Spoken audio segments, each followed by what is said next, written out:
देश की आर्थिक राजधानी मुंबई एक बार फिर पानी के संकट की दहलीज पर खड़ी दिखाई दे रही है। इस बार चिंता केवल आम नागरिकों की पेयजल जरूरतों तक सीमित नहीं है, बल्कि इसका सीधा असर रियल एस्टेट सेक्टर, औद्योगिक गतिविधियों, व्यापारिक प्रतिष्ठानों और लाखों करोड़ रुपए की परियोजनाओं पर पड़ने की आशंका जताई जा रही है।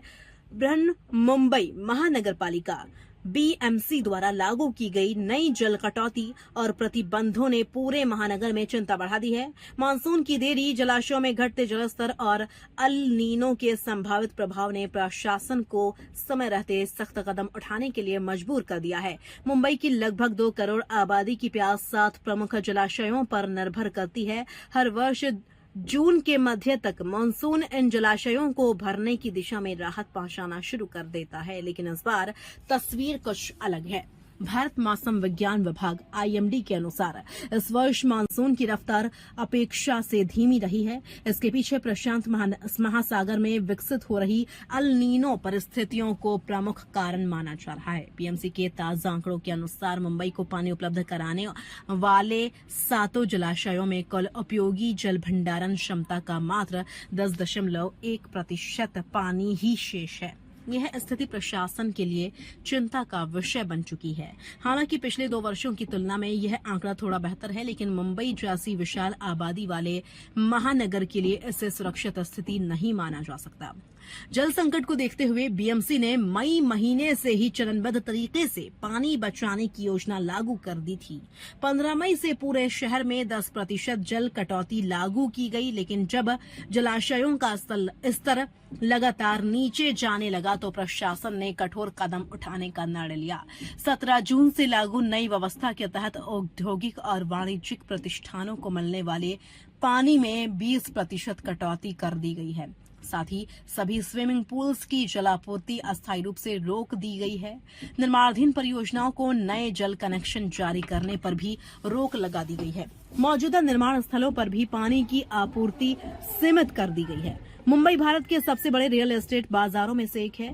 यहां हजारों करोड़ रुपए के आवासीय और व्यावसायिक प्रोजेक्ट्स निर्माणाधीन हैं। ऐसे में पानी की आपूर्ति प्रभावित होने का सीधा असर निर्माण कार्यों पर पड़ सकता है। रियल एस्टेट विशेषज्ञों के अनुसार इस वर्ष मुंबई में लगभग 1.43 लाख आवासीय इकाइयों की डिलीवरी प्रस्तावित है। पूरे मुंबई महानगर क्षेत्र यानी एमएमआर में करीब 2.07 लाख घर अंतिम चरण में हैं। वहीं लगभग 6.86 लाख आवासीय इकाइयां निर्माणाधीन हैं। अगर जल संकट लंबा खिंचता है तो इन परियोजनाओं की समय सीमा प्रभावित हो सकती है। निर्माण कार्यों में कंक्रीटिंग, क्यूरिंग, प्लास्टरिंग, टाइलिंग और फिनिशिंग जैसे चरणों के लिए भारी मात्रा में पानी की आवश्यकता होती है। ऐसे में जल उपलब्धता कम होने से प्रोजेक्ट लागत बढ़ सकती है और डिलीवरी में देरी हो सकती है। मुंबई केवल आवासीय शहर नहीं बल्कि देश का वित्तीय और औद्योगिक केंद्र भी है।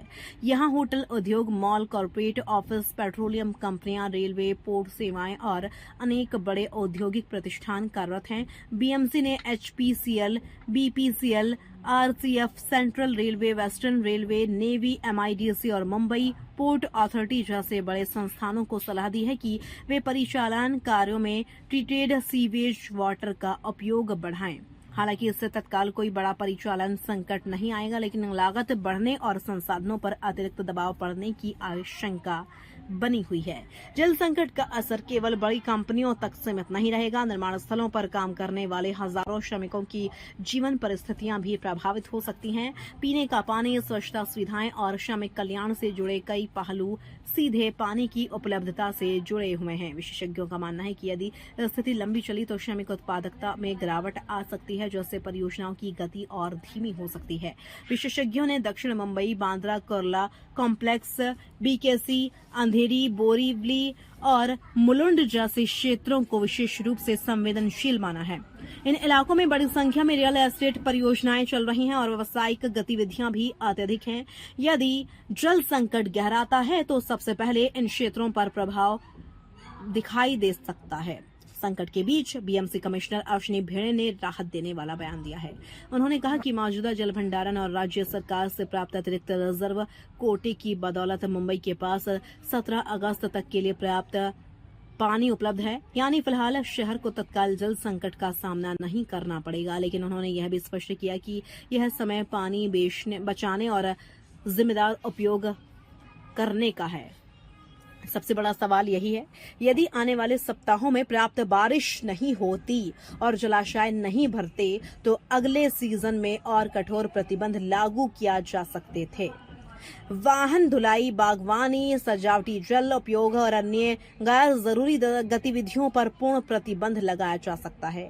पानी की कटौती की अवधि भी बढ़ाई जा सकती है। रियल एस्टेट विशेषज्ञों का मानना है कि यदि जल संकट और वैश्विक सप्लाई चेन व्यवधान एक साथ बने रहे तो घरों की डिलीवरी पर गंभीर असर पड़ सकता है। कोविड महामारी के दौरान कई परियोजनाएं वर्षों तक लटकी रही थी और निर्धारित समय पर केवल सीमित परियोजनाएं ही पूरी हो पाई थीं। विशेषज्ञों का मानना है कि यदि बारिश सामान्य नहीं हुई तो कुछ वैसी ही परिस्थितियां फिर देखने को मिल सकती हैं। मुंबई फिलहाल जल आपातकाल की स्थिति में नहीं है, लेकिन चेतावनी के स्तर पर जरूर पहुंच चुकी है। बीएमसी ने समय रहते कदम उठाकर पानी बचाने की कोशिश शुरू कर दी है। अब सबकी निगाहें मानसून पर टिकी हैं। यदि आने वाले दिनों में अच्छी बारिश होती है तो संकट टल सकता है, लेकिन अगर बादल फिर निराश करते हैं तो देश की आर्थिक राजधानी को पानी बचाने के लिए और कठोर फैसले लेने पड़ सकते हैं। मुंबई के लिए आने वाले कुछ सप्ताह केवल मौसम नहीं बल्कि शहर की आर्थिक और सामाजिक रफ्तार तय करने वाले साबित हो सकते हैं।